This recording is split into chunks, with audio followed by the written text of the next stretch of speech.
A 67-year-old fighter jet just humiliated the most expensive military in the history of human civilization. Let that sink in before we go anywhere else today. A plane that was designed, built, and first flew when John F. Kennedy was still alive, the Northrop F-5, a Cold War relic that was introduced in 1959, penetrated the multi-layered air defense systems of the United States of America, broke through Patriot missile batteries, short-range interceptors, radar networks, and every technological marvel that the Pentagon has spent hundreds of billions of dollars assembling in the Persian Gulf, and then it successfully bombed Camp Buehring, a major United States Army base in Kuwait. The first time an enemy fixed-wing aircraft has struck an American military installation in years, and the American public was never supposed to find out. If that does not tell you something profound about the gap between what your government tells you and what is actually happening in the world right now, then I do not know what will. So let us get into all of it, because the last 48 hours have been among the most consequential in this entire conflict, and in some ways in recent geopolitical history.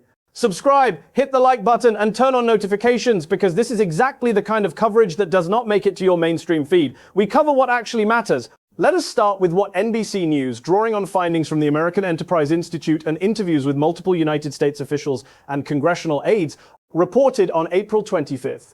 Iran conducted strikes against more than 100 targets across 11 bases, spread across 7 countries: Qatar, the United Arab Emirates, Bahrain, Jordan, Kuwait, Iraq, and Saudi Arabia. 100 targets, 11 bases, 7 countries. And the official public line from the Trump administration was that Iran had been obliterated. Defense Secretary Pete Hegseth stood at a Pentagon briefing on March 30th and told reporters there is almost nothing they can militarily do about it. Yes, they will still shoot some missiles, but we will shoot them down. That was a lie, a documented, verifiable, on-the-record lie, because those missiles were not all shot down. The warehouses, the command centers, the aircraft hangars, the satellite communications nodes, the runways, the advanced radar systems, and dozens of military aircraft, they were hit. They were damaged. They were destroyed. The American Enterprise Institute estimates the repair costs will exceed $5 billion. $5 billion, and that is just the infrastructure. The Intercept reported separately this week that the number of American service member casualties is also higher than what the Pentagon has disclosed publicly. Higher than what has been confirmed, and this is where we need to slow down and really think about what we are looking at. Then comes the story of the F-5. According to classified Pentagon damage assessment data shared in briefings with officials and congressional aides and reported by NBC, an Iranian Air Force Northrop F-5 fighter jet successfully conducted a strike on Camp Buehring in Kuwait. The aircraft flew at low altitude, it evaded detection, it bypassed the Patriot systems, it bypassed the close-range air defense networks. United States officials told NBC News that the air defense systems deployed there, including the new integrated missile and radar network, were designed and calibrated for high-performance modern threats, advanced ballistic missiles, hypersonic delivery systems, next-generation aircraft. That system was not built to detect a slow, small 1959-era jet flying low and slow beneath its detection thresholds. The irony is almost brutal. You build a 21st century shield against 21st century threats, and then you get beaten by a weapon that predates the moon landing. 2 officials told NBC News, 2 American officials, that this was the first time an enemy fixed-wing aircraft has struck an American military base in years. First time. For context, the United States spends more on defense than the next 10 countries combined. It maintains the most sophisticated aerial surveillance architecture on the planet. It has early warning systems stacked on top of early warning systems, and a 67-year-old Iranian fighter jet, potentially on what some analysts have suggested could have been a one-way mission, flew through all of it and dropped bombs on an American army base. Now here is the part that should anger every single person who pays taxes in the United States, and frankly anyone who cares about governmental accountability anywhere in the world. The White House asked private satellite companies not to publish images of United States bases in the region after the Iranian strikes. Planet Labs disclosed in an April 4th email to its customers that its 14-day blackout of those affected areas was being extended. The administration wanted those images buried. They wanted the narrative controlled. Republican congressional aides, not Democratic ones, Republican ones, were telling reporters things like, "No one knows anything, and it is not for lack of asking. We have been asking for weeks and not getting specifics, even as the Pentagon is asking for a record-high budget." A record-high budget request for a military campaign whose actual battlefield outcomes they will not disclose to the elected representatives of the American people. That is not national security. That is a cover-up, and it has a name in democratic law. Under the War Powers Resolution of 1973, passed specifically because Congress wanted to prevent executive branches from waging undisclosed wars, the President is legally required to inform Congress within 48 hours of deploying armed forces into hostilities and must report on the status and scope of those operations. The spirit of that law is being shredded right now in real time, with satellite imagery blackouts and classified briefings that congressional members say are telling them essentially nothing. Trump has declared victory in this war multiple times.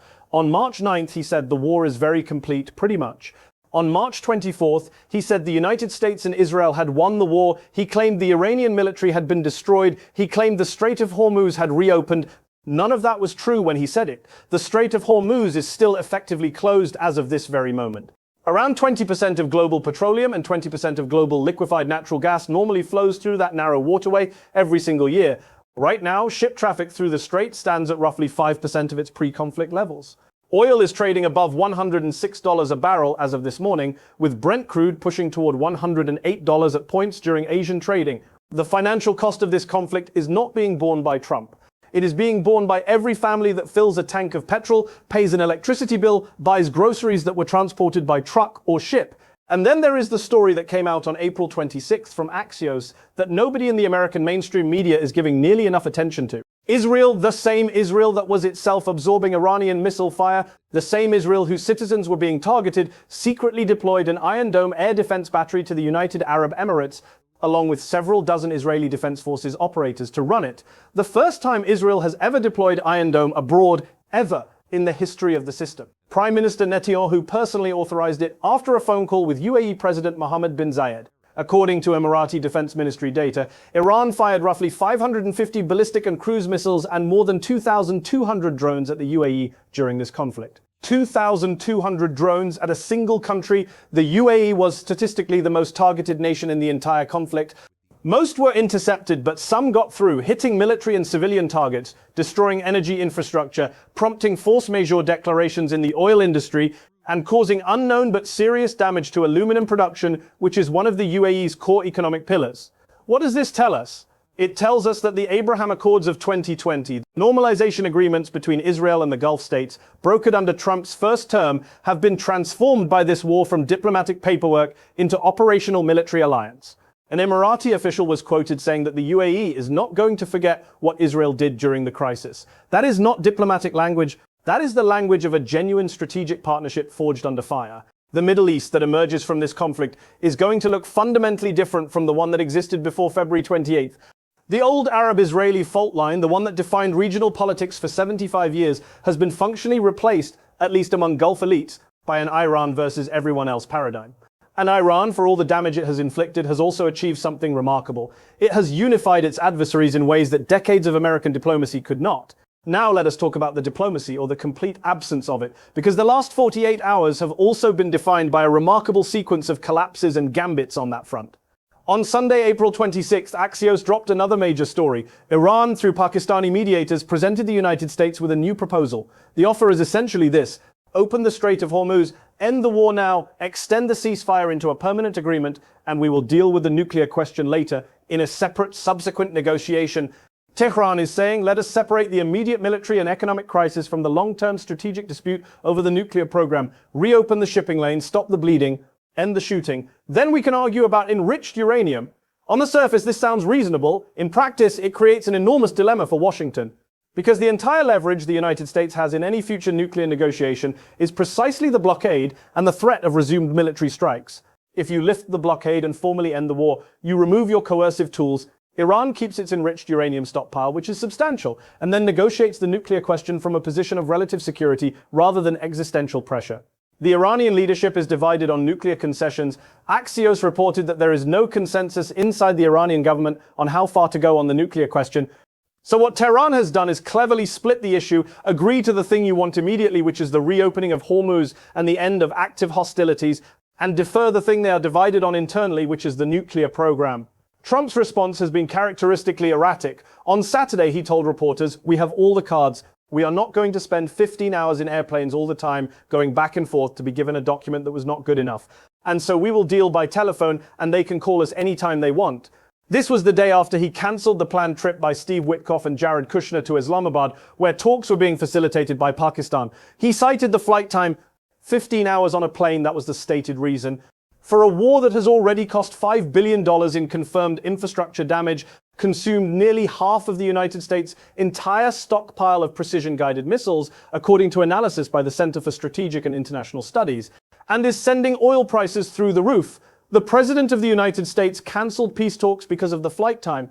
Pakistan, and this needs to be said clearly and on the record, has performed a genuinely extraordinary diplomatic function in this crisis. Prime Minister Shehbaz Sharif and Army Chief Field Marshal Asim Munir have essentially been the only channel through which any meaningful communication between Washington and Tehran has passed. Pakistan brokered the original ceasefire on April 8th. It hosted multiple rounds of proximity talks. Iran's Foreign Minister Abbas Araghchi has made 2 separate trips to Islamabad in 48 hours. When Washington pulled its envoys out, Iran's ambassador to Pakistan publicly thanked the Pakistani leadership for their tireless efforts. That is not just courtesy. That is a country acknowledging that Pakistan is the only reason this conflict has not escalated beyond its already catastrophic current state. For a country that is routinely dismissed in Western geopolitical commentary, a country that is perpetually on the receiving end of lectures about governance and accountability from Western governments, Pakistan has demonstrated more diplomatic sophistication in the past 8 weeks than most of the Security Council combined. And now Araghchi has left Islamabad and arrived in Moscow. He is meeting Vladimir Putin today. Russia has offered to take custody of Iran's enriched uranium to store or reprocess it on Russian soil. This is not just a diplomatic gesture. This is Russia inserting itself into the final shape of any potential nuclear agreement. Russia and China both vetoed the United Nations Security Council resolution on the Strait of Hormuz. Russia is now effectively the diplomatic roof over Iran in these negotiations. Whatever deal eventually gets made, if one gets made, Russia will want to be seen as having helped broker it, which will give Moscow leverage, legitimacy, and a seat at the table in whatever post-war regional security architecture emerges. Think about what that means for the broader global picture. The United States went to war, or at minimum conducted a large-scale military campaign, explicitly to weaken Iran, and by extension, to diminish the influence of the Iran-Russia-China axis in the Middle East. The result, so far, is that Russia is now the essential diplomatic interlocutor for the country the United States is at war with. China is continuing to use the strait through private arrangements with Tehran, while refusing American requests for help securing it, and the United States is blocking satellite imagery of its own destroyed military bases. That is not what winning looks like. China's position deserves a separate moment of serious analysis. Beijing has been playing this with remarkable strategic patience. It abstained on and effectively enabled the veto of the UN Security Council Hormuz resolution alongside Russia. It has maintained its own shipping access through the strait through quiet bilateral arrangements with Iran. It has publicly declined Trump's personal request to help secure the strait. It is watching the United States burn through its precision weapons stockpile. The Center for Strategic and International Studies analysis says the United States has used at least 45% of its stockpile of precision-guided missiles, at least half of its THAAD interceptors, nearly 50% of its Patriot interceptors. It will take 4 to 5 years to replenish those stockpiles. 4 to 5 years. China is looking at that number and doing the math as it relates to Taiwan. Every Patriot battery expended in the Persian Gulf is a Patriot battery that is not available in the Pacific. Every precision weapon depleted against Iranian targets is a weapon unavailable in any future confrontation closer to China's core strategic interests. Beijing does not need to fire a single shot to benefit from this war, it just needs to wait. Meanwhile, on the ground in Lebanon, the picture continues to deteriorate. An Israeli soldier was killed on Sunday, identified as Sergeant Idan Fuchs, 19 years old. Hezbollah claimed the strike, saying it used a loitering glider, a relatively low-cost, commercially available class of weapon, and achieved a confirmed hit. Israel has responded by ordering evacuations in 7 villages in southern Lebanon and imposing new restrictions on public gatherings in northern Israel. The Lebanon ceasefire, brokered separately from the Iran conflict and announced at the end of April, is now under daily pressure. Israel has made it clear that Hezbollah's continued violations will require responses against what it calls terror infrastructure. Hezbollah has made it clear it considers its actions in Lebanon a legitimate response. That bilateral logic has a well-documented historical trajectory. It ends in escalation. Also in Israel, it is now officially election season. Naftali Bennett and Yair Lapid have announced a joint slate, promising what they are calling the era of division is over. The timing is significant. Netanyahu is governing through a war, Wars historically boost incumbent leaders. This is well documented in political science literature, going back to the rally around the flag effect first named by John Muller in 1970. But Netanyahu is also facing an active corruption trial, the testimony in which was again cancelled this week over security concerns, a sitting prime minister under criminal indictment, prosecuting a war while blocking his own trial testimony and facing an election challenge from a coalition that includes his former defense minister. That is the political reality inside Israel right now. And that political reality directly shapes decision-making about when and how to end the conflict, what concessions to make or resist, and how aggressive to be in Lebanon. In the United Kingdom, the picture is equally uncomfortable. Counter-terrorism police have now arrested 26 people in connection with a series of arson attacks on Jewish-linked properties in northwest London. That is a significant number. 26 arrests in what are explicitly counter-terrorism operations, not ordinary criminal investigations. Counter-terrorism operations related to attacks on a religious and ethnic community. Prime Minister Keir Starmer, meanwhile, has been on the phone with Trump discussing the Strait of Hormuz, urging that shipping be restored given what his office called severe consequences for the global economy and cost of living for people in the United Kingdom and globally. Britain is facing the dual pressure of an internal security crisis with anti-Semitic violence on its streets and an external economic crisis driven by a war it is tangentially involved in. British bases in Bahrain, Qatar and Cyprus were attacked by Iran, and the Royal Air Force was deployed in a defensive capacity. The United Kingdom voted in favour of the Hormuz UN resolution that Russia and China vetoed. A parliamentary report this week warned explicitly that Russia and China are filling the influence vacuum left by Britain's retreat from soft power in Africa. The report cited cuts to development assistance and to bodies like the BBC World Service and the British Council. The argument is straightforward: when you defund the institutions that project your values and build relationships internationally, authoritarian powers fill that space. That is not a theory. That is a documented pattern playing out right now on the African continent. On the European and NATO front, the Northwood Declaration between France and the United Kingdom has signalled a stronger European nuclear deterrence pillar within the alliance.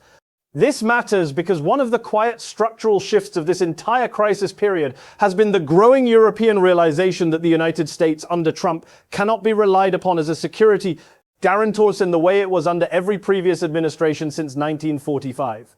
The NATO summit agenda is taking shape around two critical questions: the 5% gross domestic product defense Pagel spending target adopted at the 2025 summit, a staggering increase from the previous 2% benchmark, and what European security self-reliance actually looks like in practice. The American National Security Strategy document published this year explicitly says that Europe should take primary responsibility for its own security. That is not a subtext. That is the stated policy of the United States government. Europe is beginning to respond. The Franco-British nuclear declaration, Italy's procurement of Turkish drones, Germany's emergency defense budget, these are all expressions of a continent recalibrating for a world in which the American umbrella has become unreliable. And sitting above all of this, the European Union has simultaneously moved to slash Chinese steel import quotas by 47% and raise tariffs on excess Chinese steel imports to 50%. This matters because it tells you something about the confidence levels inside European governments. They are rearming, they are spending more on defense, they are worried about American reliability, and they are also simultaneously willing to pick an economic fight with China over industrial policy. That takes a degree of political courage, or at least political calculation, because China is not going to absorb that without a response. And in a world where the Strait of Hormuz is closed, where oil is over $100 a barrel, where supply chains are already disrupted, adding a trade confrontation with Beijing into the mix is a gamble. So let us pull back and look at the full picture. Where are we and where is this going? The United States is fighting a war whose true costs in lives, in military assets, in weapons stockpiles, in strategic credibility are being actively concealed from the American public and from Congress. That is not an accusation. That is what the reporting shows. NBC News, The Intercept, the American Enterprise Institute, Republican congressional aides, these are not exactly a left-wing cabal. The cover-up is bipartisan news.